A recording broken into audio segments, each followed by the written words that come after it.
Today, if Street Fighter V isn't getting the typical dozen re-releases a Street Fighter game usually does, Capcom probably should have finished this one.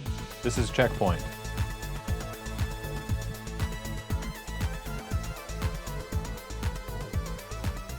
Welcome to CheckPoint, and speaking of checking, check out our cool new logo bug and subscription notifier, which you can't see because we hide them for the recording. So if you're watching this on YouTube, just trust me, they're real great.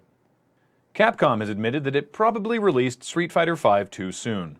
In the company's most recent earnings presentation, Capcom scaled back its expectations, stating, quote, "Some aspects of Street Fighter V needed more polish, such as the lack of content and server issues at launch." I'm glad that Capcom has realized that, if you're going to launch a new game touting online play, the online portions should work. And maybe the game should have more than 16 characters. And also, it should have launched with an arcade mode, considering it's Street Fighter. I can't wait for Capcom's next earnings presentation where they realize that water is wet and sun rises in the east. Longtime Dark Souls fans know all about poise, which is to say they understand it in a sort of intrinsic you get it or you don't kind of way that's really hard to explain to someone else, but it's real, and it has real in-game effects, mostly dealing with getting knocked back or knocking someone else back. In Dark Souls 3, however, poise doesn't seem to do anything. Players who inspected the game's code found that the poise stat was there, but wasn't actually doing anything, as if From Software had dabbled with it but eventually decided to remove it from the final build.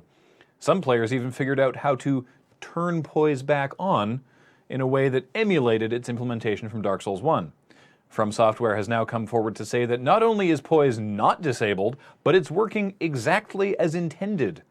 A Bandai Namco spokesman explained further that poise is more situational in Dark Souls 3, and that's probably the reason for the confusion. Which I think is Bandai Namco telling their most dedicated players to get good?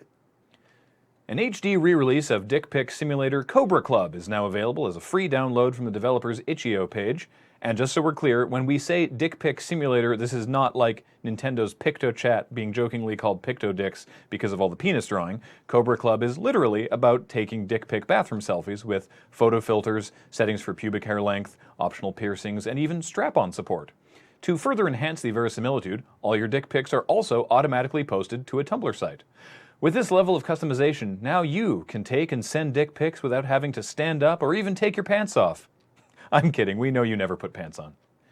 Blizzard is taking a hardline stance on cheating in Overwatch. That being, don't fucking do it!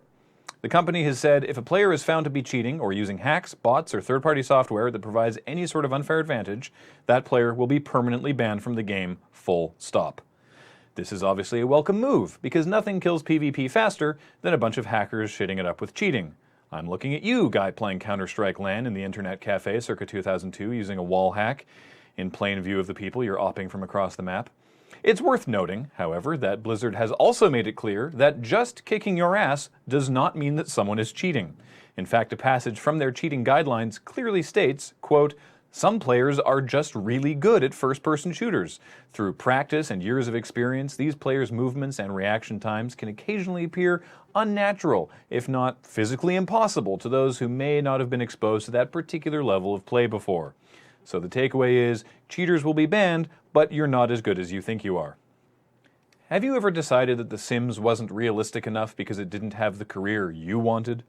Was it missing being a YouTuber, which is now the accepted term for a video producer? Then you're in luck. YouTuber's Life is a management simulator in the vein of Game Dev Story, where you take on the glamorous role of a YouTube content creator, recording Let's Plays or vlogs, editing videos, managing followers, accepting product integration offers from high-tech and gaming brands. That one's not a joke, it's actually in the game. It's unclear whether developer Uplay Online consulted with actual YouTubers in the way Infinity Ward consults with military personnel to make sure their jump jets are accurate. But there are definitely some aspects of being a YouTuber that seem to be missing from this game, such as struggling with YouTube's torturous content ID system, worrying about rent money when there's a delay in Google's payment system, being told by your family to get a real job, then setting up a Patreon, then being told by internet randos that you don't deserve money for doing what you love because true artists are content with pursuing their dreams in the spare time they have between a soul-crushing desk job and 5 hours of sleep on a lumpy futon they've had since senior year. You know, YouTuber things. And lest we forget the most harrowing challenge to any YouTuber, slowly accepting that you'll never be as popular as Smosh, and that is okay.